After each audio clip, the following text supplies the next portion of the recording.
حضورنا الكرام، نرحب بكم أجمل ترحيب، ومجيئكم اليوم وتجشم عناء المجيء محل تقديرنا واحترامنا رغم الظروف الحالية.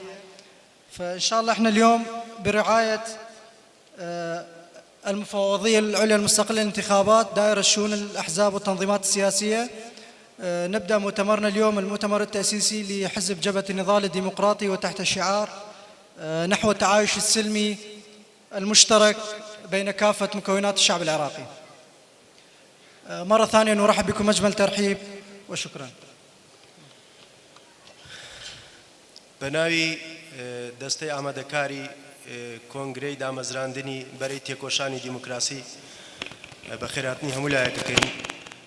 عەزەتان کێشاوە، هەنێکیان لە دوورەوە هاتوون، ئێمە خۆشحاڵ بووین بەیەکەوە ئەتوانین لێرە کۆنگرەیەکی سەرکەوتوو بۆ هەموو گەلانی عێراق و کوردستان و ناوچەکە ئەنجام بدەین. بۆیە هیوادارین هەموو بەشدار بن لێرە، ئەوەی کە لە دەرەوەش بێنە ژوورەوە بۆ ئەوەی ئێمە دەست بە کارەکانمان بکەین. زۆر سپاس. والآن نستمع إلى النشيد الوطني العراقي.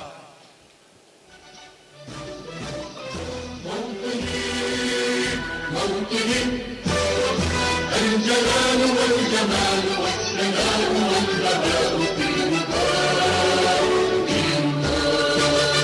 والحياة والنجاة والحياة في هواه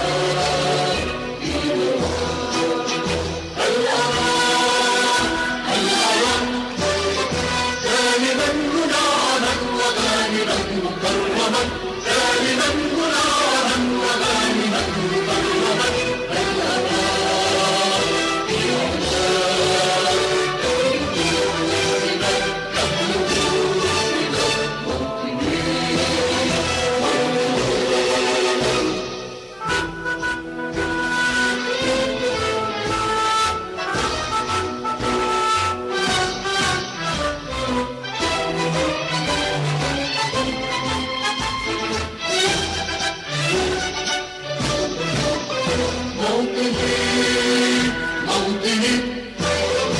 الشباب لم يكن همه أن يستقيل أو يميل أو يميل، نستقي من الردى ونقول للعباد كالعديد كالعديد.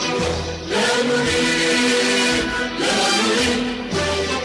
كلنا المعبدة وعيشنا المنكدة، كلنا المعبدة وعيشنا المنكدة. لا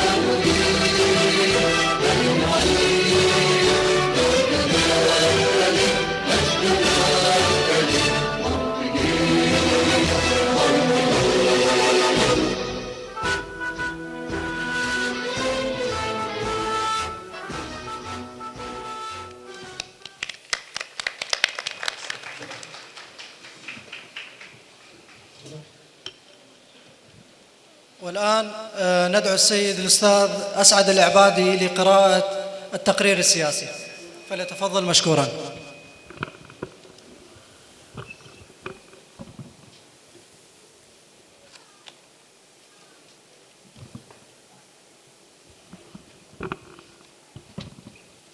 السلام عليكم الأخوة والأخوات الحضور.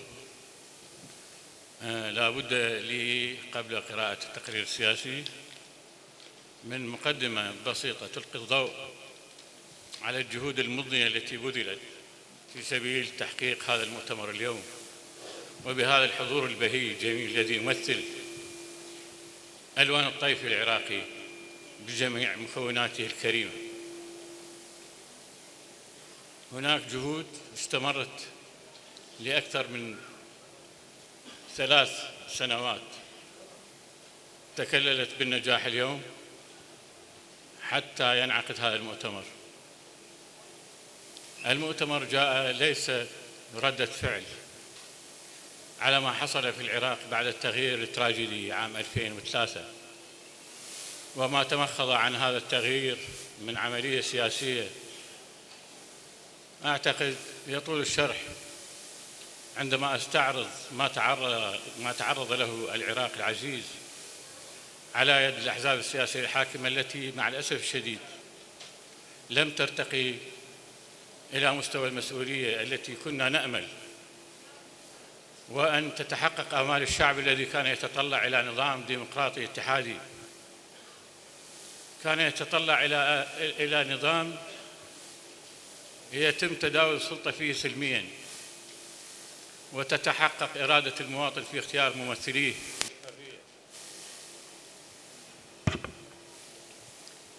إلا أن ذلك لم يحصل مع الأسف الشديد لما شابه هذه العملية السياسية من انحراف عن الدستور واعتماد المحاصصة السياسية والحزبية في تعاطي الأحزاب مع بعضها على حساب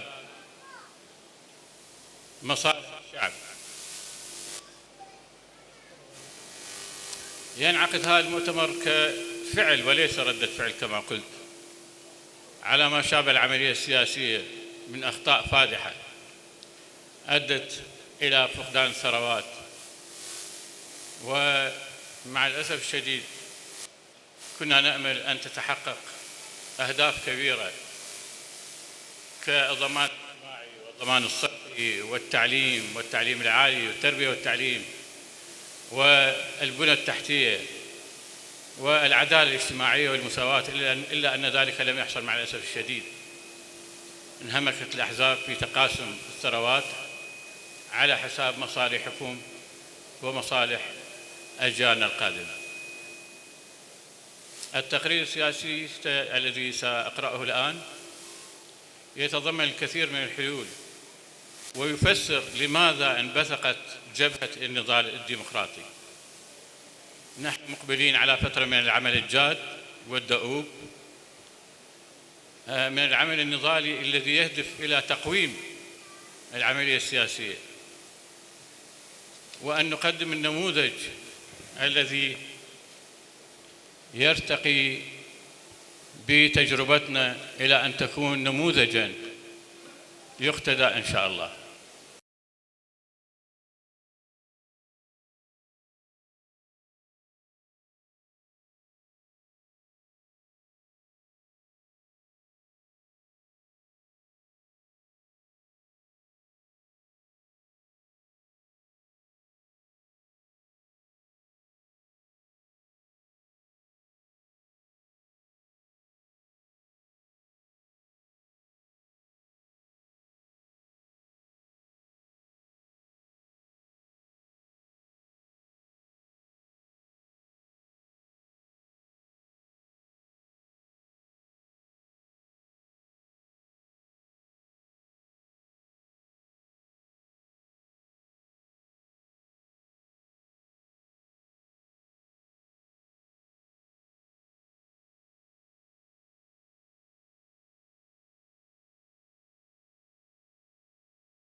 مرشحي الهيئة الإدارية للحزب 12 عضو بحسب النظام الداخلي. اللي موافق على الأسماء أو اللي يريد يرشح نفسه يتفضل، اللي موافق على الأسماء يرفع يده للتصويت. شكرا.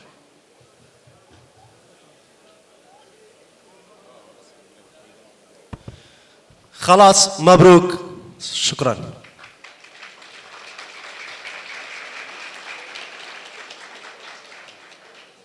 ولأنه عدد الأعضاء المرشحين أكثر من 4، احنا نحتاج فقط 4.